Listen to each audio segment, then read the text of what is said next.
नमस्कार,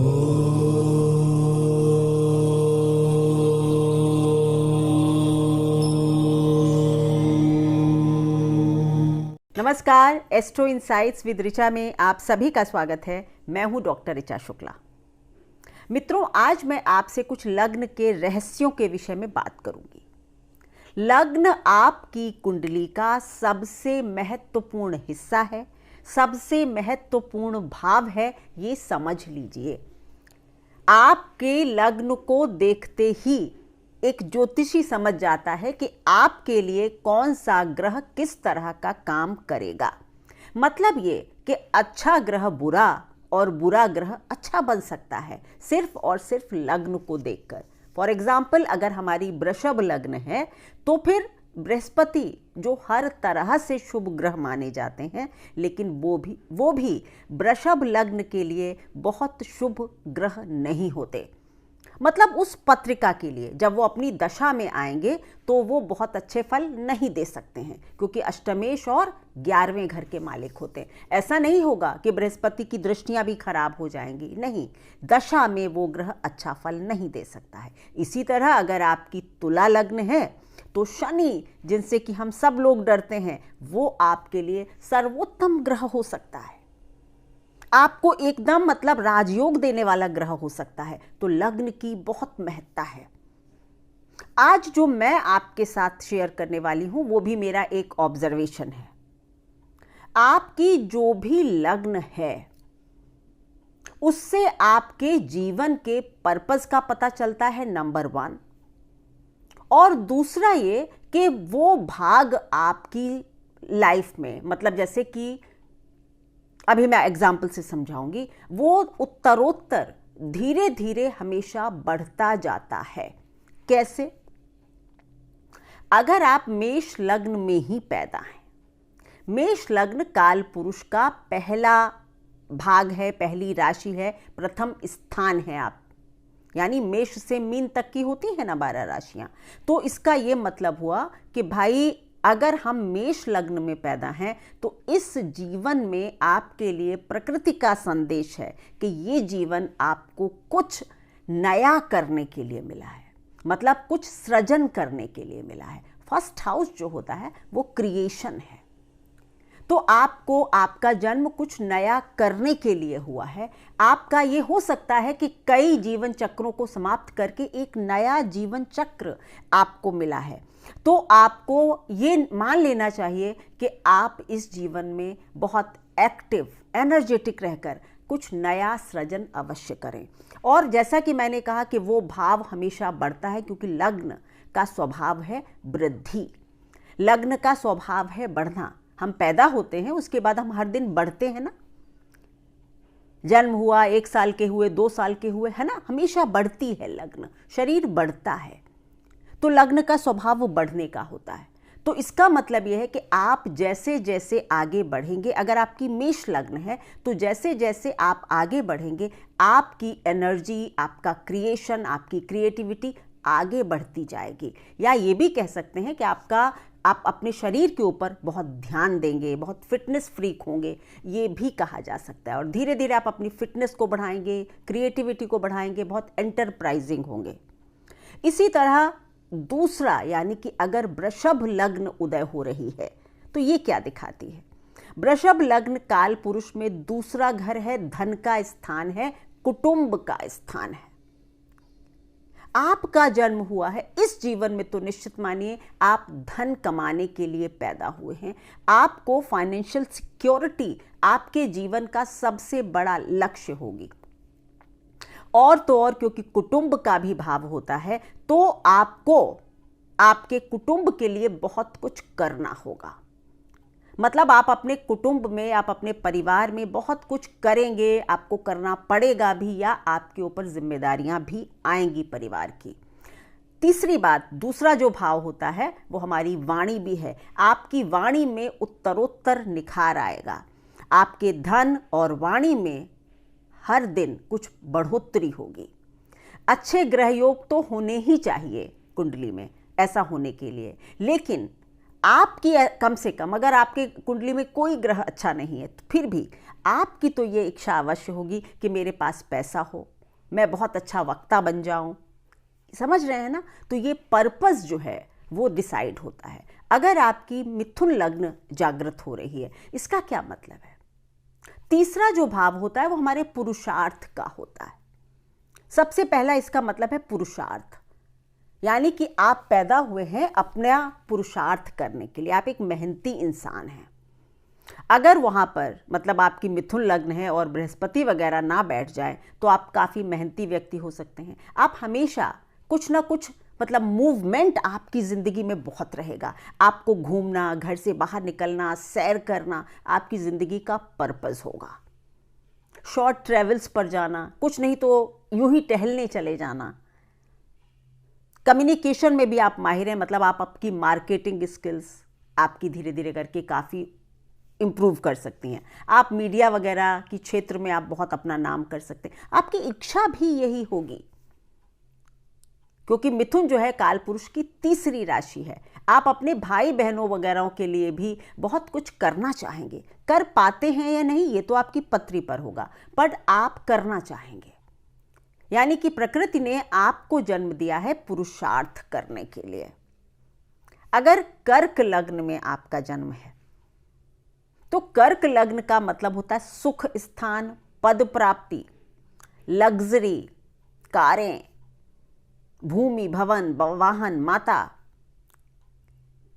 तो क्या होगा? आप सुख प्राप्ति के लिए पैदा हुए हैं, ये सच मानिए। कर्क लग्न के लोगों को काफ़ी सुख यानी कि बहुत लग्जरीज मिल जाती हैं। ऐसा मैंने देखा है, बड़े पदों पर भी आप पहुंच जाते हैं। धीरे जन्म से कुछ भी हो, कहीं भी आपने जन्म लिया हो, लेकिन धीरे धीरे आपके सुखों में वृद्धि होती है, आपके एसेट्स में वृद्धि होती है और आप आगे अवश्य बढ़ते हैं। कई बार बहुत बड़ी पोजीशंस पर भी पहुंचते हैं, क्योंकि आपका जन्म ही एसेट बिल्डिंग के लिए हुआ है। अपने परिवार को भी आप काफ़ी आगे बढ़ाने का प्रयास करते हैं। मदर का भी इन्फ्लुएंस या मदर से रिलेटेड या तो चिंता होगी या जो भी, पर मदर भी आपके दिमाग में कहीं ना कहीं प्राइम फोकस में रहती हैं। अगर सिंह लग्न है, पांचवी राशि है, और सिंह लग्न अगर आपकी बनती है तो पांचवा घर जो होता है हमारा, वो क्या होता है? एक तो हमारे संतान है, हमारी विद्या है, हमारी बुद्धि है, क्रिएटिविटी है, सरकारी पद है। सिंह लग्न का भी मतलब है कि आप इस जीवन में कुछ नया सृजन करने आए हैं। 5th house is creativity. आपकी संतान जो होगी वो भी बहुत गुणी हो सकती है, बहुत मतलब आपका फोकस भी यही होगा कि मेरी संतान मेरे से आगे निकल जाए। संतान का क्षेत्र आपका प्राइम उसमें रहेगा। विद्या, बुद्धि, ये मैं नहीं कहती कि आप बहुत ज़्यादा पढ़े लिखे हों, ऐसा ज़रूरी है, लेकिन आप गुणी व्यक्ति होंगे। आपका क्रिएशन, आपकी क्रिएटिविटी, आपकी बुद्धि बहुत शार्प होगी। और तो और आपका जन्म सरकारी पोस्ट्स को पाने के लिए हुआ है। अब आप पाते हैं नहीं पाते हैं, दिक्कत आती है, वो आपकी कुंडली पर निर्भर करेगा। लेकिन ये सच है कि 5th हाउस यानी पांचवी राशि अगर लग्न बन जाती है, सिंह लग्न होती है, तो फिर आपका जन्म इस राज्य से लाभ के लिए हुआ है, सरकारी लाभ पाने के लिए हुआ है। अब बात होगी अगर आपकी कन्या लग्न है। कन्या लग्न छठा घर है काल पुरुष का। हमेशा ऐसे लोग बहुत जुझारू होते हैं, इनकी जिंदगी में आसान कुछ भी नहीं होता, सच मानिए। हमेशा किसी ना किसी परिस्थिति से लड़ते रहते हैं, जूझते रहते हैं, लेकिन अचीवर्स होते हैं। आप शत्रु को भी अपना बना सकते हैं, आप शत्रु को भी परास्त कर सकते हैं, ये आपके अंदर ताकत होगी। कंपटीशन में आप बहुत आगे जा सकते हैं। कई बार रोग से या ऋण से या आप अपने कॉम्पिटिटर से हमेशा कुछ जूझते रहेंगे, परेशान रहेंगे, लेकिन अचीवर्स होते हैं। फॉल्ट फाइंडिंग नेचर होगा आपका। अगर आपकी तुला लग्न है, एक बस लग्न देख लिए मैंने, तो अगर आपकी तुला लग्न है, 7वां घर जो है वो उदय हो रहा है। जनरली आपकी जो पर्सनालिटी है वो एक बैलेंस्ड पर्सनालिटी होगी। आपका जो जन्म हुआ है वो बैलेंस बनाने के लिए हुआ है, मतलब समाज में बैलेंस बनाने के लिए हुआ है। कुछ बड़ी व्यापारिक उपलब्धियां करने के लिए हुआ, बीच बचाव करने के लिए हुआ, मीडिएटर बनने के लिए हुआ है ना। आप पैदा ही हुए हैं प्रेम करने के लिए, तो आप प्रेम बांटिए, सद्भाव बांटिए, बराबरी कीजिए समाज में लोगों की, कहीं लड़ाई हो रही मीडिएटर बन जाइए, ऐसा सब कुछ आप कर सकते हैं। अगर आपकी स्कॉर्पियो यानी वृश्चिक लग्न है, आप बड़े परिवर्तन से गुजरेंगे अपने जीवन में, आपकी जिंदगी में बड़े ट्रांसफॉर्मेशंस होंगे, बड़ी उठापटक होगी, सडन इवेंट्स होंगे, क्योंकि आप पैदा ही हुए हैं इस तरह की चीज़ों को देखने के लिए। सडन इवेंट्स, ट्रांसफॉर्मेशन, कुछ छूटना, कुछ मिलना, कुछ पाना, कुछ खोना, बड़े उठापटक होगी, लेकिन आप बहुत ऊपर जा सकते हैं। धनु लग्न अगर आपकी उदय होती है, आप एक धर्म स्थापना के लिए आपका जन्म हुआ है, आपको धर्म स्थापना करना चाहिए।